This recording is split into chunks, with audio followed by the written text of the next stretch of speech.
Bom, pessoal, sejam bem-vindos ao primeiro episódio do Compara Insumos do ano de 2023. Eu sou Danilo Menegatti, novamente estou aqui com o Gabriel Casarotti e hoje nós vamos tratar de um assunto muito importante na hora da compra dos insumos, que é o financiamento, o crédito rural. Então, Gabriel, o que a gente tem para esperar aí para o ano de 2023 no que diz respeito ao financiamento rural? Vamos conversar sobre isso, Danilo, vamos conversar também sobre taxas de juros, tudo isso que está acontecendo no cenário macroeconômico e também aqui no Brasil. Mas antes, sobe a vinheta.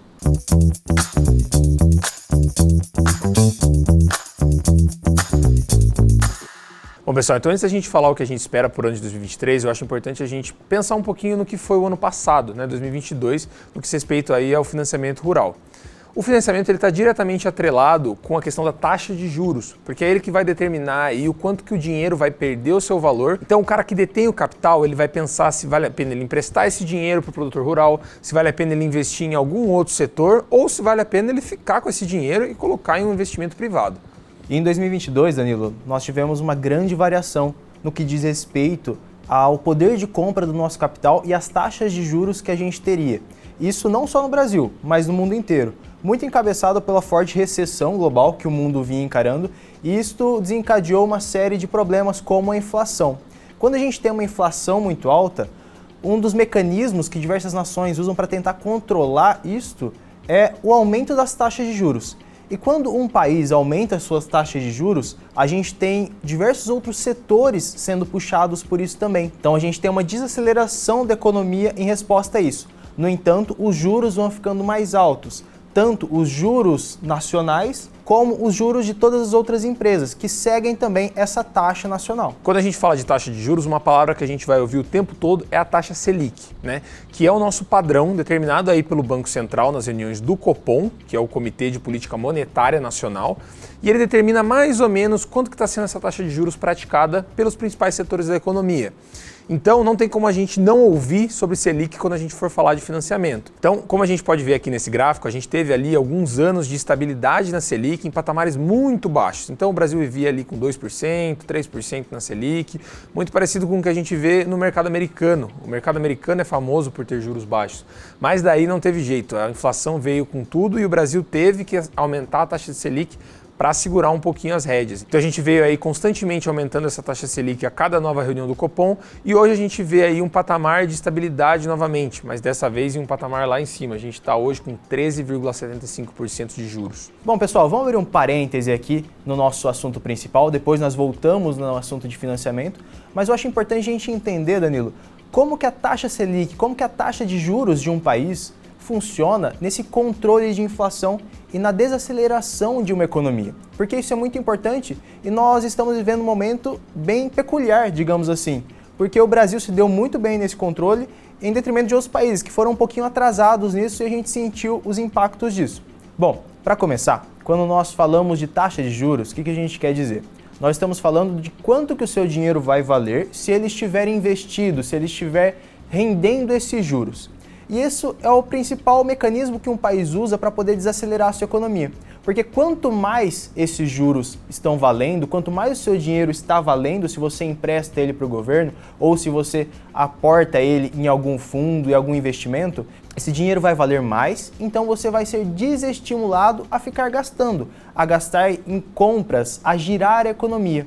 Então, nesse sentido, um governo utiliza desse mecanismo para fazer com que nós, consumidores, paremos de consumir, paremos de comprar, para poder colocar esse nosso dinheiro em um investimento, para poder colocar esse nosso dinheiro parado, para poder colocar esse nosso dinheiro ali emprestado para o governo. Isso tudo, é claro, vai gerar uma certa dívida para o governo no futuro, no entanto, nesse momento a economia vai estar parada. E aí a inflação, que é a perca do poder de compra daquele dinheiro, vai ser controlada numa taxa um pouco maior. Exatamente, Gabriel. Então eu tenho dinheiro guardado ali, quando eu vejo uma taxa de juros a 13%, eu falo assim, para que eu vou me arriscar a colocar esse dinheiro em ações? Para que eu vou investir em uma empresa, por exemplo, quando eu posso simplesmente emprestar esse dinheiro, colocar ele no Tesouro Direto, comprar um título de renda fixa? Esse investimento é muito mais seguro, eu tenho um retorno garantido e é um retorno alto. de 13% ao ano. Quando eu olhava para a taxa de juros alguns anos atrás, ali beirando os 2%, 3%, eu falava, pô, meu dinheiro aqui não vale nada, 3% ao ano, então eu vou pegar meu dinheiro, vou investir em uma empresa, vou comprar um fundo imobiliário, vou investir em ações, vou fazer qualquer outra coisa que não seja renda fixa ou tesouro direto. Então, essa é a intenção. Quando a gente está com a inflação alta, realmente baixar um pouquinho essa inflação usando a taxa de juros lá em cima. Bom, pessoal, então fechamos nosso parêntese e voltamos para o nosso assunto principal, que é financiamento agrícola. Financiamento agrícola ou rural constitui na prática da gente pagar um investimento, pagar alguma coisa voltado para o âmbito do agronegócio com um dinheiro que nós talvez não tenhamos no momento, ou que ele esteja investido, ou num capital que nós ainda vamos receber. Então isso é a prática do financiamento, essa é a prática de nós financiarmos um investimento. E por que, Gabriel, então, que a gente tem esse financiamento rural sendo tratado de uma maneira distinta dos demais financiamentos? Então, assim, se eu vou financiar você aí, meu caro telespectador, vai financiar um carro, por que esse financiamento não é tratado da mesma maneira que o financiamento rural? A gente tem esse assunto especial. Porque o governo ele tende a incentivar setores que são estratégicos para uma economia. E no caso do Brasil, um país majoritariamente agrícola, a gente tem aí o agronegócio como o nosso principal fonte de recursos externos. Então é muito interessante que o governo financie os produtores rurais para que eles gerem mais matéria-prima para a nossa principal força motriz da economia. Então, o financiamento rural ele tem uma atenção muito especial para ele, porque sem ele a gente tem aí uma estagnação muito grande da nossa produção agropecuária. E com isso a gente tem aí uma grande perda econômica para o país. Bom, e para que serve esse financiamento rural? Então o produtor ele tem ali diversas despesas e diversos custos que ele precisa arcar e que nem sempre ele vai ter o dinheiro na mão para pagar esses custos. Então, um deles, né, se você vem acompanhando o nosso canal aí há um tempo, você já sabe, e que foi um dos principais na última safra, é o custo com insumos agrícolas. Então, na safra 22-23, o custo com insumos agrícolas subiu exponencialmente, já vinha subindo desde a outra safra, mas continuou aumentando.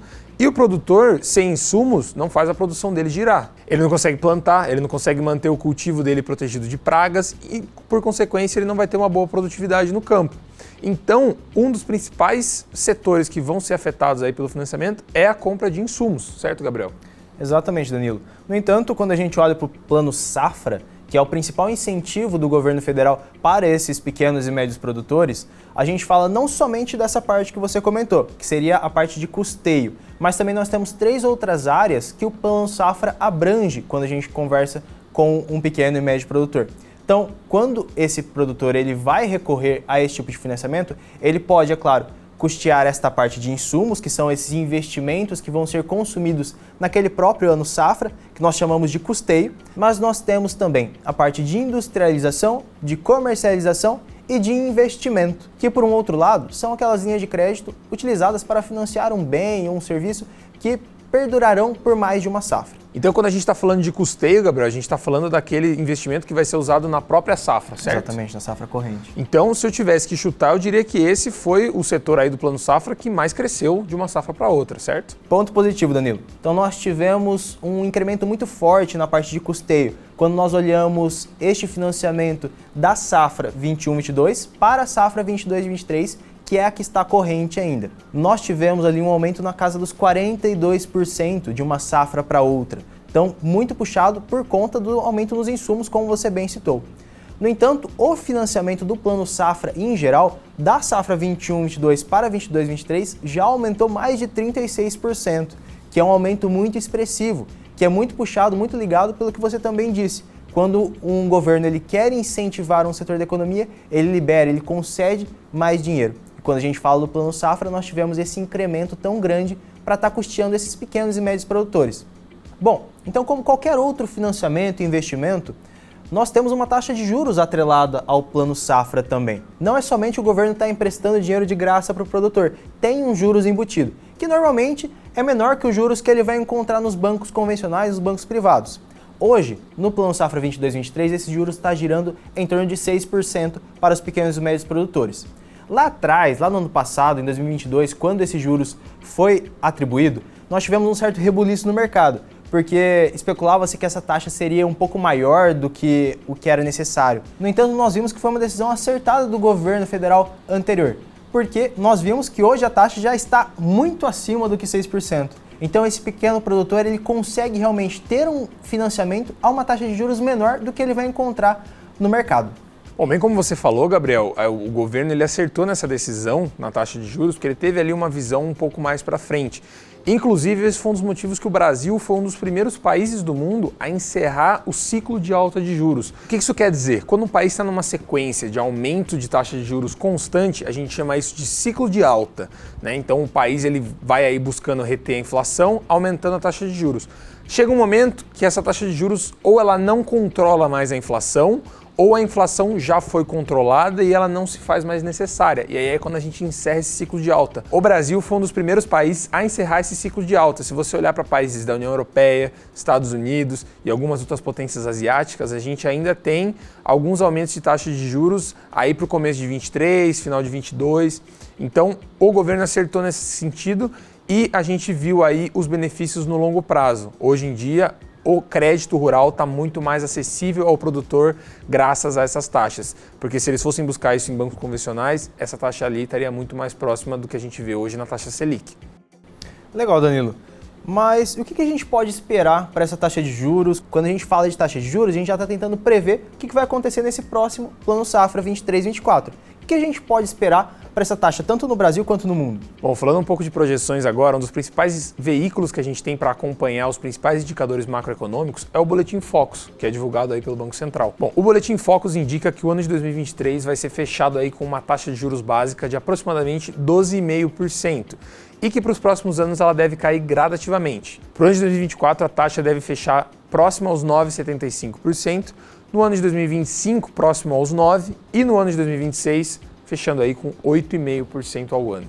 Isso se deve também muito ao cenário internacional, porque as nossas finanças do governo são muito influenciadas também pelo que a gente vê no exterior. A taxa de juros americana ela vem crescendo nos últimos meses, porém menos do que aquilo que se esperava. E com isso, o investimento internacional em países como o Brasil se faz mais atrativo, porque ali a gente tem uma taxa de juros ali não muito favorável ao investimento em renda fixa, e aí alguns investidores buscam oportunidades em outros lugares, dentre eles o investimento no crédito rural brasileiro. Então a taxa de juros americana não tem se mostrado tão interessante para aqueles investidores que buscam um investimento mais seguro, e isso incentiva aqueles investimentos de maior risco, dentre eles em países estrangeiros como o Brasil. Então, com tudo isso que você trouxe, Danilo, o que a gente pode tentar prever para este final de Plano Safra 22-23 e para o Plano Safra 23-24, que deve ser lançado no meio desse ano? Bom, como você bem citou, a gente deve terminar o 2023 com uma taxa de juros ali por volta de 12,5%, o que é menor do que a gente tem hoje, no entanto, é bem maior do que a gente tinha lá em 2022, quando esse último Plano Safra foi lançado. Então, podemos esperar que o Plano Safra 23-24 venha, talvez, com uma taxa de juros ou igual ou um pouco maior do que nós já tenhamos hoje, tornando o investimento um pouquinho mais caro. No entanto, quando você diz que os investidores estrangeiros estão procurando o Brasil como um lugar para os seus investimentos, quer dizer que mais dólares estão chegando para a gente. Isso faz com que o dólar naturalmente vá regredindo. Isso nós vimos lá no dia 1º de fevereiro, um dólar um pouco menor. No entanto, depois ele subiu com algumas outras causas, só que nós prevemos talvez um dólar mais estabilizado, mais estável do que nós vimos no ano passado. Isso é muito melhor no quesito de insumos, já que foi a classe que mais cresceu, que mais demandou investimentos nesse Plano Safra 22-23. Então, talvez nesse ano nós tenhamos um cenário um pouco mais tranquilo para a compra de fertilizantes, defensivos, entre outros insumos agrícolas. Exatamente, Gabriel. E no ano passado, com aquela grande confusão que a gente teve do aumento dos preços, principalmente os fertilizantes, a gente teve muita demanda por esses produtos e hoje a gente já vê que provavelmente não vai ter tanta procura por esses produtos, porque muitos dos produtores, principalmente aqueles maiores, já garantiram os estoques. Certo? Então, a gente talvez veja ali um pouco do custeio, aquele investimento para trazer produto mais imediato, a curto prazo, talvez ele não seja tão grande, diferente do que a gente viu no ano passado, que era uma situação mais emergencial, a gente não sabia quando essa questão ia acabar e a gente precisava garantir, então a gente teve uma procura maior. Talvez esse ano o que a gente veja é que o custeio ali, o investimento nessa parte, seja um pouco menor. E já que a gente está falando de crédito e investimento no agronegócio, um assunto interessante também para a gente trazer são os FIAGROS, né, que são os fundos de investimento aí do agronegócio. Eu ouvi dizer aí que teve um aumento considerável aí nesse último tempo aí, desde que ele foi lançado, certo, Gabriel?